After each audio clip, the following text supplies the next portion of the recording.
kushaya mari aisi mosha asi ndichatsvagawo pandinokwana ndouya ndichikupai handizorambe ndichi ndati mwana wenyu anondida ini ndinomuda dai madzidzisa ndoda kuumba ukama ndichada kubvisa dzeumai ndichada kubvisa mumbechero dzese mudanga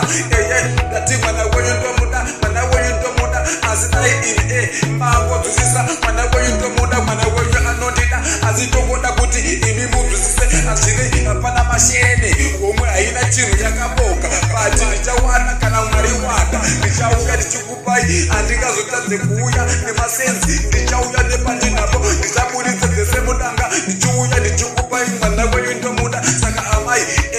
chikumbiro takuda kuti imi munzwisise nekuti mwana wenyu pandida kaanzwisisa takudawo kunzwisisa kubva kwamuri saka mwana wenyu anondida ini ndinomuda dai manzwisisa mari handina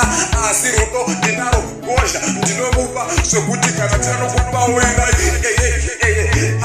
inini ndetwa janox kudem sare kuimba ndini janox asi rangu ndekuzvarwa naro ndonzi inoti saka kana muchina kuya padhei mokuya ndokuratidze munoona zvingoripo imba izero handina zvangu chinhu ndingori nembatya 3 dzekupfeka ndati amai nzwisisai kushaya mari isi mhosva mwana wenyu ndomuda iye anondida ndichauya ndichikupai kana ndawana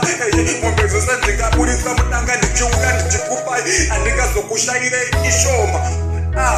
chishuwiro changu kuya kubvisa yeumai chishuwiro changu kuya kunyupai yeumai ndichasvika ndichifugama ndichiutira maoko ndichifugama ndichikupa yeumai dzeubaba vese but ndinau handina saka musandishore nau handina saka musandishore ndoitwa janox ndoitwa janox rekubarwa naro asi ndinoziinoti